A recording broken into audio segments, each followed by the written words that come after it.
Kisah Para Rasul pasal 19 ayat 1 sampai 12. Paulus di Efesus. Ketika Apolos masih di Korintus, Paulus sudah menjelajah daerah-daerah pedalaman dan tiba di Efesus. Di situ didapatinya beberapa orang murid. Katanya kepada mereka, "Sudahkah kamu menerima Roh Kudus ketika kamu menjadi percaya?" Akan tetapi mereka menjawab dia, "Belum, bahkan kami belum pernah mendengar bahwa ada Roh Kudus." Lalu kata Paulus kepada mereka, "Kalau begitu, dengan baptisan manakah kamu telah dibaptis?" Jawab mereka, "Dengan baptisan Yohanes." Kata Paulus, baptisan Yohanes adalah pembaptisan orang yang telah bertobat, dan ia berkata kepada orang banyak bahwa mereka harus percaya kepada Dia yang datang kemudian daripadanya, yaitu Yesus. Ketika mereka mendengar hal itu, mereka memberi diri mereka dibaptis dalam nama Tuhan Yesus.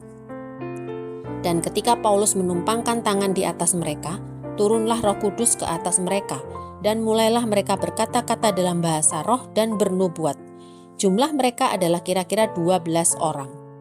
Selama 3 bulan, Paulus mengunjungi rumah ibadat di situ dan mengajar dengan berani. Oleh pemberitaannya, ia berusaha meyakinkan mereka tentang kerajaan Allah. Tetapi ada beberapa orang yang tegar hatinya. Mereka tidak mau diyakinkan, malahan mengumpat jalan Tuhan di depan orang banyak. Karena itu, Paulus meninggalkan mereka dan memisahkan murid-muridnya dari mereka, dan setiap hari berbicara di ruang kuliah Tiranus.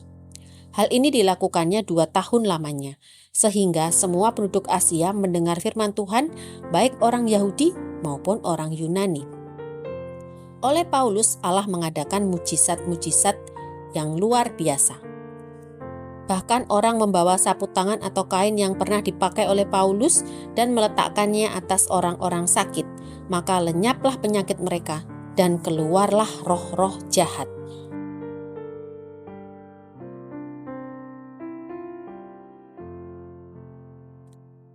Ayat 13 sampai 20. Anak-anak Skewa.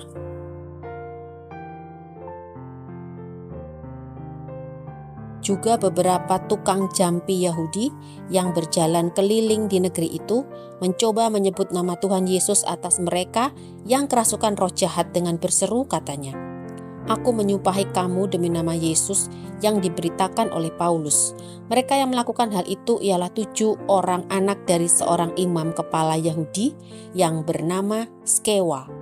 Tetapi roh jahat itu menjawab, "Yesus aku kenal, dan Paulus aku ketahui. Tetapi kamu, siapakah kamu?" Dan orang yang dirasuk roh jahat itu menerpa mereka dan menggagahi mereka semua dan mengalahkannya, sehingga mereka lari dari rumah orang itu dengan telanjang dan luka-luka. Hal itu diketahui oleh seluruh penduduk Efesus, baik orang Yahudi maupun orang Yunani. Maka ketakutanlah mereka semua dan makin masyhurlah nama Tuhan Yesus. Banyak di antara mereka yang telah menjadi percaya datang dan mengaku di muka umum bahwa mereka pernah turut melakukan perbuatan-perbuatan seperti itu. Banyak juga di antara mereka yang pernah melakukan sihir, mengumpulkan kitab-kitabnya lalu membakarnya di depan mata semua orang. Nilai kitab-kitab itu ditaksir 50.000 uang perak. Dengan jalan ini makin tersiarlah firman Tuhan dan makin berkuasa.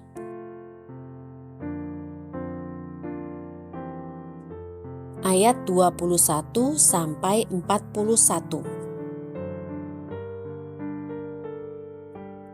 Demetrius menimbulkan huru-hara di Efesus.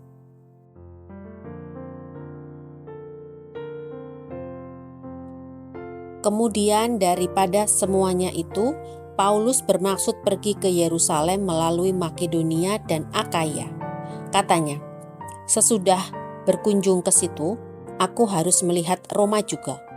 Lalu ia menyuruh 2 orang pembantunya, yaitu Timotius dan Erastus, mendahuluinya ke Makedonia.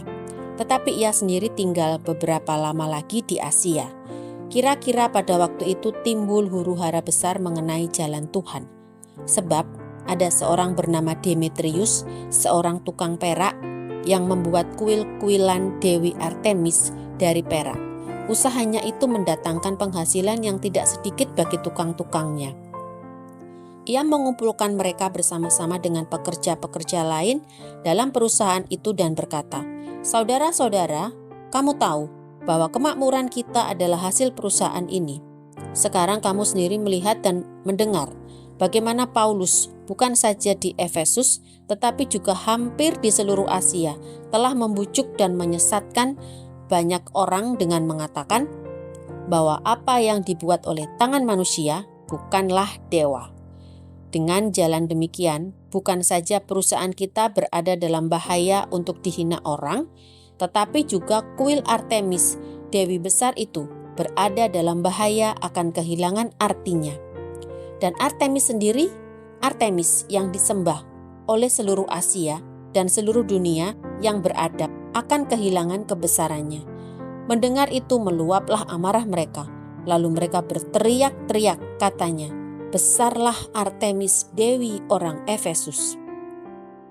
Seluruh kota menjadi kacau dan mereka ramai-ramai membanjiri gedung kesenian serta menyeret Gaius dan Aristarkus, keduanya orang Makedonia dan teman seperjalanan Paulus.